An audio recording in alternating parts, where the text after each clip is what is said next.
Est-ce que vous sentez les annonceurs comme étant matures pour diffuser des campagnes gérées par l'IA?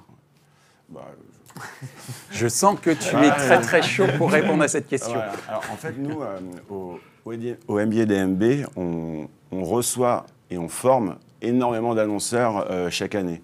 Et maintenant tous ont dans leur roadmap ces problématiques d'optimisation, d'intelligence artificielle. Le truc, et comme on le dit, c'est extrêmement complexe. Donc heureusement qu'il y a des agences qui arrivent avec des solutions pour les aider, parce que tout le monde ne peut pas se lever un matin. Je suis expert intelligence artificielle, laissez-moi faire les gars. Donc c'est extrêmement compliqué. J'aimerais pas être à leur place, honnêtement. J'aimerais pas être à leur place. Et il y a une grosse acculturation de la formation continue à réaliser. Ouais. Et on verra ce que ça donne. Mais aujourd'hui, c'est compliqué pour eux. Romain ? Je pense effectivement que les annonceurs entendent parler un peu de ce buzzword, donc s'y intéressent. Mais au final, l'annonceur, ce n'est pas l'IA qui l'intéresse. Lui, il a des objectifs business. Et l'IA est encore une fois un moyen potentiel pour y parvenir. Ce que moi j'observe, c'est aussi quelque chose d'un peu paradoxal. C'est que l'IA va permettre d'automatiser beaucoup de choses et de faire effectivement des choix que l'humain n'aurait pas eu l'idée de faire. Et ça s'oppose quelquefois à la notion de transparence. Parce que quand on est en machine learning, en deep learning, en système de neurones, eh bien, dans ce cas-là, il faut faire confiance à l'IA et quelquefois ne pas comprendre le choix qui a été fait. Et ça, c'est un pas que pas tous les annonceurs sont encore prêts à franchir, je pense.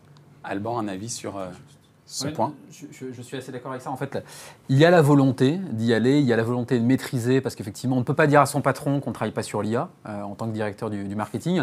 Et néanmoins, la plupart des gens, effectivement, ont un background technique qui est relativement léger.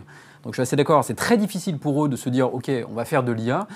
Et nous, on le voit, en fait, on a beaucoup d'annonceurs qui veulent faire de l'acquisition en pré-targeting versus du retargeting, etc.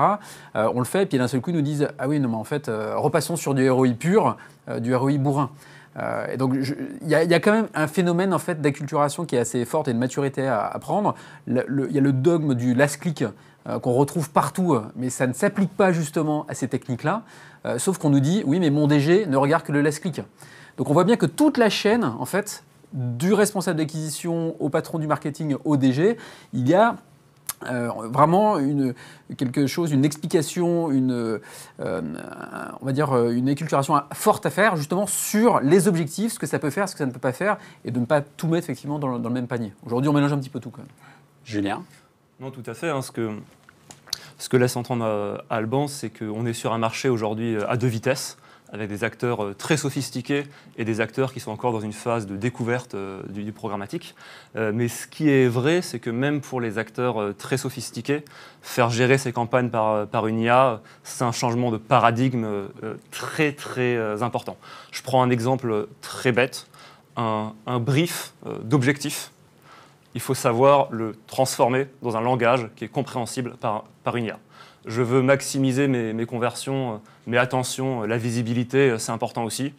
Une IA, il y a un boulon qui saute. Ça ne veut rien dire pour elle parce que comment elle compare l'état, j'ai un coût d'acquisition de 50 avec une visibilité moyenne de 50%, ou j'ai un coût d'acquisition de 40, mais avec une visibilité moyenne de 40%. Elle ne sait pas. Donc en fait, il y a toute une phase de traduction d'un langage humain en un problème qui est soluble par une IA. Et ça, c'est vraiment une des grosses parties, une méthodologie qu'on a développée chez Scibids pour juste déjà que le campaign manager arrive à briefer son intelligence artificielle.